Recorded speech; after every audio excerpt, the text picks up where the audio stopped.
মুলকের মালিক হলেন একজন, তিনি কে? কুলিল্লাহুম্মা মালিকাল মুলকি, মুলকের আধিপত্য একজনের হাতে, তিনি হলেন আল্লাহ। তুতিল মুলকা মান তাশা, ওই আল্লাহ যাকে চায় তাকে মুলকের আধিপত্য দান করে দেয়। আল্লাহ তাআলা রাজা বানিয়ে দেয়। তুতিল মুলকা, যাকে চায় তাকে রাজা বানায়। কে বানায়? ওয়াতাজিউল মুলকা মিম্মান তাশা, আর আল্লাহ যার ব্যাপারে চায় যে তার থেকে ক্ষমতা ছিনিয়ে নিতে হবে, তা আল্লাহ তাআলাই তার থেকে ক্ষমতা ছিনিয়ে নেয়। দুনিয়ার আর কারো দ্বারা সম্ভব নয় কোন মানুষের থেকে ক্ষমতা ছিনিয়ে নিবে আল্লাহ যদি না চায়। ওয়াতাজিউল মুলকা মিম্মান তাশা, আল্লাহ যার থেকে চায় ক্ষমতা ছিনিয়ে নেয়। ওয়া তুইজ্জু মান তাশা ওয়া তুযিল্লু মান তাশা, আল্লাহ যাকে চায় তাকে সম্মান দান করেন এবং যাকে চান তাকে অসম্মানী দান করেন। সম্মানের মালিককে আল্লাহ, অসম্মানের মালিকও আল্লাহ।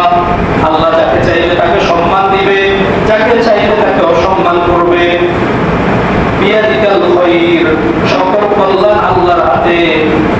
ইন্নাকা আলা কুল্লি শাইইন কাদির, আল্লাহ সর্ববিষয়ে শক্তিশালী। আল্লাহ সর্ববিষয়ে শক্তিশালী। সর্ববিষয়ে কোন মানুষ শক্তিশালী হতে পারে না, মানুষ একটা বিষয়ে শক্তিশালী হতে পারে, তবে আল্লাহ সর্ববিষয়ে শক্তিশালী। আল্লাহ যা চান তাই করতে পারে। আল্লাহ তাআলা সেটা যুগ ধরে করে দেখায় দিয়েছেন।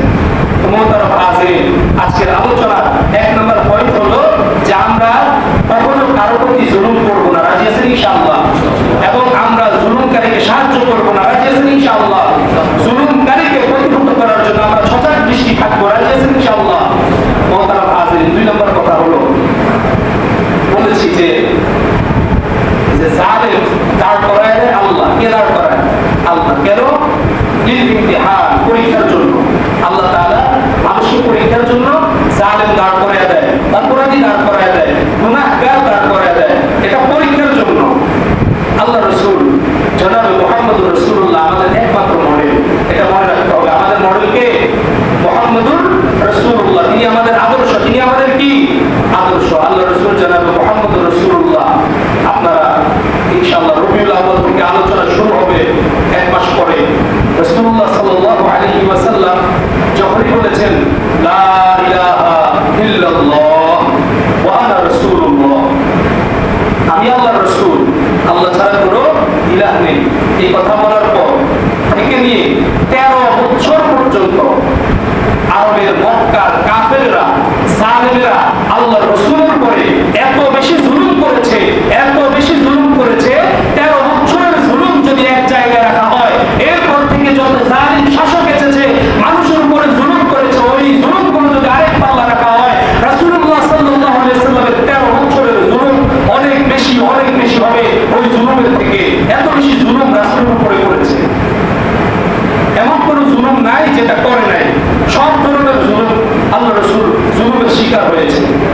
ওলামায়ে কেরামকে 3 বছরের জন্য জেলখানায় রেখেছে, 2 বছরের জন্য রেখেছে। আল্লাহ রাসূলকে 3 বছরের জন্য শিয়াবে আবি তালিব নামক একটা জেলখানায় রেখেছে। বর্তমান জেলখানায় যাদেরকে রাখছে এদেরকে খাবার দেওয়া হয়, খাইতে দেওয়া হয়। আল্লাহ রাসূলের ওই জেলখানার মধ্যে আল্লাহ রাসূলকে খাবার তো দিতই না। পুরো এলাকাবাসীর মধ্যে এই ঘোষণা হয়েছে, যদি মুহাম্মদুর রাসূলুল্লাহ এবং তার যত সঙ্গী রয়েছে তাদেরকে যে জেলখানায় রাখা হয়েছে, এই জেলখানায় যদি তাদের কাছে কোনো খাবার, কোনো পানীয়, কোনো বস্তু যদি বিক্রি করা হয়, তাকেও ওই জেলখানায় আবদ্ধ করা হবে। এরকম পরিস্থিতিতে সাহাবায়ে কেরাম গাছের শিকড়, গাছের পাতা খেয়ে খেয়ে 3 বছর অতিবাহিত করেছে। এরকম অত্যাচারে 13 বছর আল্লাহ রাসূলের উপরে করেছে, সাহাবায়ে কেরামের উপরে করেছে। যখন আর সহ্য হয় না, আল্লাহ তাআলা বললেন, ওগো নবী আপনি চলে যান, মদিনায় চলে যান। আল্লাহ রাসূল মদিনায় হিজরত করলেন, সাহাবায়ে কেরাম মদিনায় হিজরত করলেন। সেখানে গিয়েও আল্লাহ রাসূলকে শান্তি দেয় নাই আরবের মক্কার কাফেররা। জালেমের জুলুম বলবৎ ছিল। সর্বপ্রথম জুলুম করতে করতে আল্লাহ রাসূল বললেন, না আর সম্ভব না, ওদেরকে এক প্রতিহত করতে হবে। সর্বপ্রথম বদরের যুদ্ধ হলো। বদরের যুদ্ধে 14 জন সাহাবী ইন্তেকাল করেছেন। উহুদের যুদ্ধ হলো। উহুদের যুদ্ধেও আল্লাহ রাসূলের সাহাবীদের ইন্তেকাল হয়েছে। স্বয়ং আল্লাহ রাসূলের প্রিয় চাচা একের পর এক রাসূল অভিনব হারাইলেন। রাসূলের চাচা হযরত হামজা রাদিয়াল্লাহু তাআলা ওয়াহশী নামক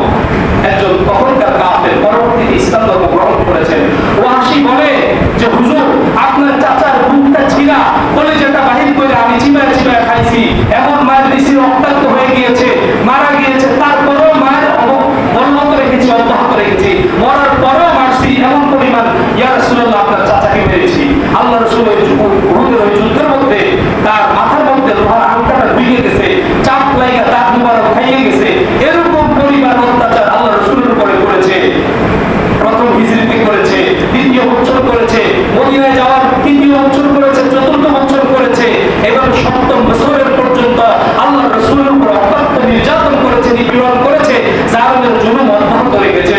আল্লাহ রাসূল 8ম হিজরিতে মদিনায় যাওয়ার 8ম বছর আল্লাহ রাসূল সাল্লাল্লাহু আলাইহি সাল্লাম আন্দোলন জারি করলেন। আল্লাহ রাসূল রুখে দাঁড়ালেন যে আর সময় নেই, মক্কা বিজয় করতে হবে, মক্কাকে পবিত্র করতে হবে, মক্কা থেকে জালিমদেরকে বিতাড়িত করতে হবে। আল্লাহ রাসূল সাল্লাল্লাহু আলাইহি সাল্লাম মক্কা বিজয়ের ডাক দিলেন, আন্দোলন শুরু করলেন। সাহাবায়ে কেরাম ঝাঁপিয়ে পড়লো, একসঙ্গে তারা এগিয়ে গেল, ঝাঁপিয়ে পড়লো। মক্কার কাফেররা পরাজিত হইল। পরাজিত হওয়ার পর আল্লাহ রাসূল এবং সাহাবায়ে কেরাম, ইতিহাস আপনারাও পড়েছেন, শুনেছেন, এমন তো হয় নাই যে আল্লাহ রাসূল সাল্লাল্লাহু আলাইহি সাল্লাম মক্কার বাড়িঘরগুলো, কাফেরদের বাড়িঘরগুলো জ্বালাও পোড়াও করে দিয়েছে, এমন হয়েছে? আল্লাহ রাসূল বাড়িঘরগুলো জ্বালায় দিয়েছে, অফিস আদালত তখন ছিল, জ্বালায় দিয়েছে। আল্লাহ রাসূল সাল্লাল্লাহু আলাইহি সাল্লামকে হত্যা করেছে, তার চাচাকে, তার সাহাবীদেরকে তাদের উপর অত্যাচার করেছে, এমন ব্যক্তিদেরকে এবং পুলিশদেরকে এবং কর্মঠ ব্যক্তিদেরকে ধরে ধরে আল্লাহ রাসূল হত্যা করেছে। ব্রিজের নিচে আল্লাহ রাসূল সাল্লাল্লাহু আলাইহি সাল্লাম ঝুলিয়ে রাখছে, ফাঁসি দিয়েছে, এমন কিছু আল্লাহ রাসূল করেছে? ইয়া জানেন না মনে হয়, আল্লাহ রাসূল কিছুই করেন নাই। না করে মক্কা বিজয় হওয়ার পর আল্লাহ রাসূল সাল্লাল্লাহু আলাইহি সাল্লাম এরকম বড় বড় জালিমদেরকে সাধারণ ক্ষমা ঘোষণা করে দিলেন। সুবহানাল্লাহ। শুধুমাত্র 11 জন ব্যক্তিকে আল্লাহ রাসূল বলেছেন, এই 11 জনকে তোমরা যেখানে পাবে সেখানে তোমরা তাদেরকে হত্যা করবে। হত্যার ওয়ারেন্ট আল্লাহ রাসূল জারি করলেন। ওখান থেকে অনেকে হত্যা করা হলো, আবার অনেকে চুপি সারে সাহাবীরা যেন না দেখে পালায়া পালায়া আল্লাহ রাসূলের কদম মোবারক এসে ঝাঁপায়া পড়ছে, ইয়া রাসূলুল্লাহ, অন্যায় করে ফেলেছি, অপরাধ করে ফেলেছি, এখন আমার বুঝ হয়েছে, আমার এখন জ্ঞান হয়েছে, আমি অন্যায়কারী, আপনি একটু দয়া করেন, আপনি তো খুন করার, হত্যা করার ওয়ারেন্ট জারি করেছেন, ইয়া রাসূলুল্লাহ, আমাকে একটু মাফ করা যায় না? এরকম জালেম যাদেরকে আল্লাহ রাসূল হত্যার ওয়ারেন্ট জারি করেছেন, যিনি রহমাতুল লিল আলামিন, তারপরেও হত্যার ওয়ারেন্ট জারি করেছেন, ওই নবীজির কাছে যখন আয়েশা বললেন, ইয়া রাসূলুল্লাহ, একটু মাফ করে দেওয়া যায় না? আল্লাহ রাসূল বললেন, যাও, তোমাকেও মাফ করে দিয়েছি। সুবহানাল্লাহ। তাহলে রাসূলুল্লাহ সাল্লাল্লাহু আলাইহি সাল্লামের উপর যে অত্যাচার করেছে, ওই অত্যাচার আলেম সমাজের উপরে করে নাই। যে অত্যাচার তৎকালীন যুগের সাহাবীদের উপরে করেছে, আমি সত্য, আমি কসম করে বলতে পারি, আমি আযম বিন জাসম করে বলতে পারি, এই যুগের বাঙালি জাতির উপরে, তাওহীদি জনতার উপরে কোন রকমের ওই রকম অত্যাচার করা হয়নি। করা হয়েছে? করা হয়নি। আপনাকে বলতেই হবে, রাসূলের উপরে যে অত্যাচার করা হয়েছে, সাহাবীদের উপরে যে অত্যাচার করা হয়েছে, ওই অত্যাচার বাঙালি জাতির উপরে করা হয়নি। ওটার 100 ভাগের 1 ভাগও করা হয়নি।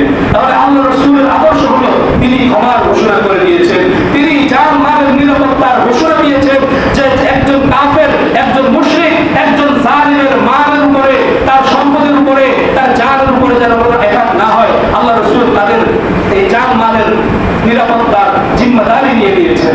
তাহলে রাসূলের আদর্শ মানের দাবি যদি আমরা করে থাকি, আমরা যদি বলি আমরা মুসলমান, আমরা যদি বলি আমরা ঈমানদার, আমরা আল্লাহর সৈনিক, আল্লাহর রাসূলের সৈনিক, আমরা হিজবুল্লাহ, এই কথা যদি আমরা বলে থাকি, তাহলে আমাদের জন্য উচিত হলো হৃদয় থেকে সকল ঘৃণাকে বের করে দিয়ে এক হয়ে সকলকে ভালোবাসার চাদরে আবৃত করে সকলকে আমরা নিজেদের সঙ্গে নিয়ে এসে আমরা সকল ধরনের অন্যায় অপরাধকে বন্ধ করে দিয়ে, সকল ধরনের জ্বালা পোড়াকে বন্ধ করে দিয়ে, আমরা সকল ধরনের খুন মারামারি কাটাকাটিকে বন্ধ করে দিয়ে শৃঙ্খলা, সৌন্দর্যতা, নিরাপত্তার একটি দেশ গঠন করবো।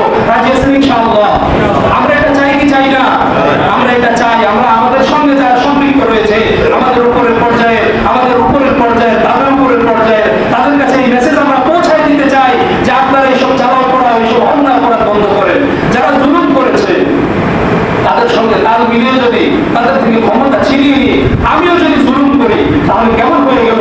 কুকুর জুলুম করে আমাকে কামড় দিয়েছে, আমিও জুলুম করে কুকুরকে কামড় দিয়ে দিলাম। তাহলে আমার মধ্যে আর কুত্তার মধ্যে কি পার্থক্য রইল? কোনো পার্থক্য রইল না।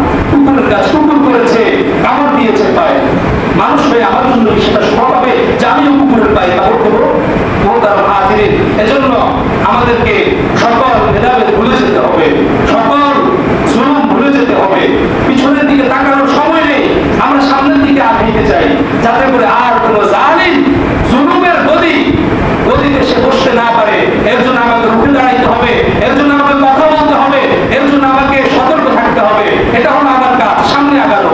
পিছনে কে কি করেছে এ নিয়ে সমালোচনা, এ নিয়ে আমাকে খুন করতে হবে, আমাকে জ্বালাও পোড়াও করতে হবে। তারা বাজে একটু সতর্ক হইতে হবে, একটু হুঁশ আমার ভিতরে রাখতে হবে, একটু ব্রেন খাটাইতে হবে যে আমি যে খুন করছি, আমাকে খুন করা হয়েছে। আমি বলি যে বহুকে খুন করা হলো, এর প্রতিশোধ দেওয়া লাগবে। এই খুন যেন আর না করা হয়। আর তো ছেলে মেয়ে আছে, এই ছেলে মেয়ে কোথায় যাবে, মা বাবা কোথায় যাবে, বিবি বাচ্চা কোথায় যাবে? তাহলে আপনি এই কথা বলে যখন আন্দোলন করলেন, আন্দোলন করার পর ক্ষমতা পাওয়ার পর আপনি যে একজন পুলিশকে হত্যা করলেন, একজন আওয়ামী লীগের নেতা কর্মীকে হত্যা করলেন, তাদের বাড়িঘর জ্বালাই দিলেন, তো তাদের কি মা বাবা নাই যাকে আপনি খুন করলেন? একজন পুলিশ খুন করে আপনি ব্রিজের নিচে যে ঝুলিয়ে দিলেন, ওর ছেলে মেয়ে নাই, ওর বিবি বাচ্চা নাই, ওর মা বাবা নাই, ওর কিছু নাই, আপনারই আছে, ওর কিছু নাই। মোহতারাম হাজিরিন, এজন্য একটু হুঁশ লাগবে, একটু সতর্ক হইতে হবে। হিংসা হিংসির জন্য ইসলাম আসে নাই, হিংসা হিংসি করার জন্য ইসলাম আসে নাই, প্রতিশোধের জন্য ইসলাম আসে নাই। ইসলাম এসেছে শান্তি প্রতিষ্ঠা করার জন্য। এজন্য মুহাম্মদুর রাসূলুল্লাহ যেই ক্ষমার সিস্টেম রেখেছেন, আল্লাহ তাআলা যেই ক্ষমার সিস্টেম রেখেছেন, এই ক্ষমার সিস্টেম আমার মধ্যে আনতে হবে যে আমি সব কিছু ক্ষমা করে দেব, আমি সবাইকে মাফ করে দেব, আমি শান্তি প্রতিষ্ঠা করব। তাহলে মোহতারাম হাজিরিন, আমি দেশ স্বাধীন করলাম, তাহলে আমি বিজয় অর্জন করলাম। অন্যথায় আমি বিজয় অর্জন করার নামে, স্বাধীন করার নামে, আমি শান্তি প্রতিষ্ঠা করার নামে আমি বেশি আরো বেশি আমি অশান্তি প্রতিষ্ঠা করছি।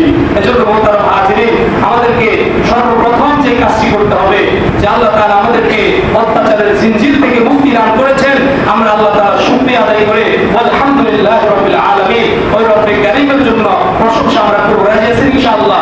দুই নাম্বার, আমরা ওয়াস্তাগফির, বেশি বেশি আল্লাহ তাআলার কাছে ওয়াস্তাগফির, ইস্তিগফার করব। আল্লাহ আপনি ক্ষমা করে দেন, আল্লাহ যদি আমাদের ভুল হয়ে যায় আমাদেরকে ক্ষমা করে দেন, আল্লাহর কাছে ইস্তিগফার করতে হবে। তিন নাম্বার, আমাদেরকে বিনয় করতে হবে, অহংকারী হওয়া যাবে না। চার নাম্বার, আমাদেরকে ক্ষমার ঘোষণা করতে হবে, মাফ করে দিতে হবে, পিছনের দিকে তাকানো যাবে না। পাঁচ নাম্বার, আমাদেরকে সামনের দিকে তাকাইতে হবে, আমাদেরকে খুব দ্রুত এগিয়ে যেতে হবে। এজন্য মোহতারাম হাজিরিন, এই কাজগুলো যদি আমরা করতে পারি, তাহলে আল্লাহ রাসূল সাল্লাল্লাহু আলাইহি সাল্লাম আপনাদেরকে বলতেছেন যে তোমাদের জন্য অবশ্যই অবশ্যই শান্তি শৃঙ্খলা তোমাদের পদচুম্বন করবে। আর যদি এই পাঁচটি কাজ তোমরা না করো, তাহলে আল্লাহ রাসূলের থেকে মেসেজ যে তোমরা আবার অত্যাচারের জিনজিরে আবদ্ধ হওয়ার জন্য প্রস্তুত হও।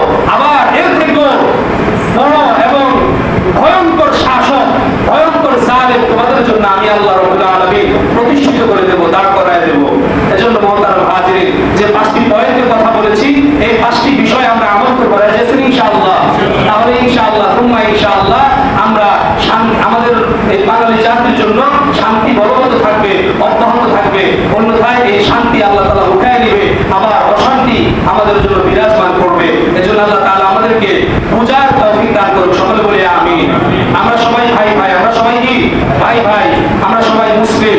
আল্লাহ রাসূল বলেছেন যে কুল্লুল মুসলিমি আলাল মুসলিমি হারাম, প্রত্যেক মুসলমানের জন্য আরেক মুসলমানের হারাম, আরেক মুসলমানের হারাম। কি কি হারাম?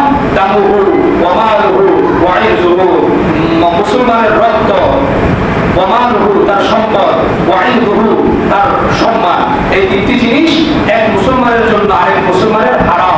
অর্থাৎ একজনের রক্ত আরেকজনের জন্য হারাম, একজনের মাল আরেকজনের জন্য হারাম, একজনের সম্মান আরেকজনের জন্য হারাম। এজন্য মোহতারাম হাজিরিন, আল্লাহ তাআলা জান মাল সম্মানকে হারাম যেহেতু করেছেন, এজন্য একজনের জান মাল সময় আরেকজনের জন্য ক্ষয়ক্ষতি করা, নষ্ট করা, ধ্বংস করা, এটা কখনো যাবে না। এটা আল্লাহ তাআলা হারাম করে দিয়েছেন, আল্লাহ রাসূল হারাম করে দিয়েছেন। এজন্য আমাদের সজাগ থাকতে হবে যাতে করে আমার দ্বারা কারো জানের উপরে, কারো রক্তের উপরে আঘাত না আসে, কারো মালের উপরে আঘাত না আসে, কারো সম্মানের উপরে আঘাত না আসে। কথা বলতে সাবধানে বলবো। দেখা হয়েছে যে তোমরা এখন তো হেরে গিয়েছো, তোমাদেরকে তো আমরা মানে ধ্বংস করে দিয়েছি, তোমাদেরকে তো শেষ করে দিয়েছি, এভাবে খারাপ ভাবে না, সব কথা বলা যাবে না। আমরা এক ভাই ভাই হয়ে পিছনে সব কিছু ভুলে যাব। মানুষ অপরাধ করবে, গরু ছাগল অপরাধ করে না, মানুষের অপরাধ করবে, মানুষের জুলুম করবে। সুতরাং আল্লাহ তাআলা যেহেতু মানুষের মধ্যে, মানুষের রক্তের মধ্যে স্পৃহা দান করেছে, মানুষ জুলুম করবে, মানুষ পাপ করবে, সেই হিসেবে তারা পাপ করেছে, তারা অন্যায় করেছে। আমরা দোয়া করি আল্লাহ তাআলা যেন এরকম পাপী আর এই সমাজের মধ্যে আল্লাহ তাআলা প্রতিষ্ঠা না করে। আল্লাহ তাআলা যদি সমাজকে মুক্ত করে, আল্লাহ তাআলা সমাজের মধ্যে যেন শৃঙ্খলা